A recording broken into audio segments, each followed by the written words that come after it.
కాలనీల అభివృద్ధికి స్థానిక అసోసియేషన్లు కృషి చేయాలని state residents development welfare society అధ్యక్షులు వైడి రామారావు పిలుపునిచ్చారు. కాకినాడ సిద్ధార్థ నగర్ లో గల గ్రంథి కళ్యాణ మండపంలో సిద్ధార్థ నగర్ వెల్ఫేర్ అసోసియేషన్ సర్వసభ్య సమావేశం అసోసియేషన్ నాయకులు బసవ ప్రభాకరరావు అధ్యక్షతన జరిగింది. కార్యక్రమంలో అసోసియేషన్ నూతన కార్యవర్గాన్ని ఏకగ్రీవంగా ఎన్నుకున్నారు. సిద్ధార్థ నగర్ వెల్ఫేర్ అసోసియేషన్ గౌరవ అధ్యక్షులుగా వైడి రామారావు, అధ్యక్షులుగా తోట సుబ్రహ్మణ్యం, కార్యదర్శిగా టి శ్రీనివాసరాజా, కోశాధికారిగా బి త్రిమూర్తులు, ఉపాధ్యక్షులుగా T Rangarao, YGK Murthy, BLGB Prasad, S Gopal, joint సెక్రటరీలుగా వెంకట రవిరెడ్డి, ప్రతీక కార్యదర్శులుగా గిరీష్ సాతి, సంఘం నాయకులు Basava Prabhakararao, MS Rangarao, Alapati Srinivas, M Ramanamurthy, Venkatrao, senior సభ్యులు Meka Subbarao, Kondalarao, Tirupatirao, Madan Gopal, Paramahamsa, Siddhartha Nagar welfare association colony సభ్యులు పాల్గొన్నారు. సిద్ధార్థ నగర్ వెల్ఫేర్ అసోసియేషన్ వార్షిక సర్వసభ్య సమావేశం గ్రంథి కళ్యాణ మండపంలో జరిగింది. ప్రతి సంవత్సరం కూడా సిద్ధార్థనగర్ వాసులందరూ కూడా ఒక కుటుంబ వాతావరణంలో ఈ కార్యక్రమాన్ని నిర్వహించుకోవడం సాంప్రదాయంగా జరుగుతూ ఉంది. 2 దశాబ్దాలుగా సిద్ధార్థనగరు కాలనీ అందరి సహకారంతో బాగా అభివృద్ధి చెందినటువంటి కాలనీగా ఈవేళ రూపాంతరం చెందింది.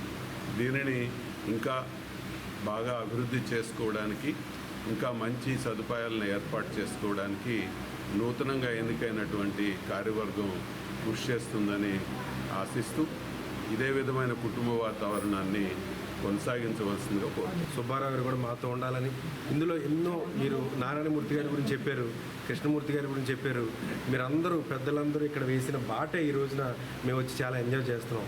ఈ రోజున సిద్ధార్థ నగర్లో ఉన్న చెట్లు కానీ, సిద్ధార్థ నగర్లో ఉన్న అట్మాస్ఫియర్ కానీ కాకినాడలో ఏ కాలనీలో లేదు. నేను ఇంచుమించు కాకినాడలో 3-4 చోట్ల ఉండి ఇక్కడికి వచ్చి స్థిరపడ్డాను.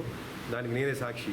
అయితే దాన్ని ఏ విధంగానూ డిస్టర్బ్ అవ్వకుండా ఇంకా రాబోయే రోజుల్లో ఇంకా అభివృద్ధి పదవులు నడిపించడానికి మేము సాయశక్తులా కృషి చేస్తామని మీకు హామీ ఇస్తున్నాము. అంతేకాదు, లాస్ట్ ఇయర్లో మేము ఒక వారం రోజులు తిరగడం జరిగింది కలెక్షన్స్కి. కానీ రాబోయే రోజుల్లో దాన్ని అసంపూర్తిగానే మిగిలిపోయింది, సరిగ్గా పూర్తవలా.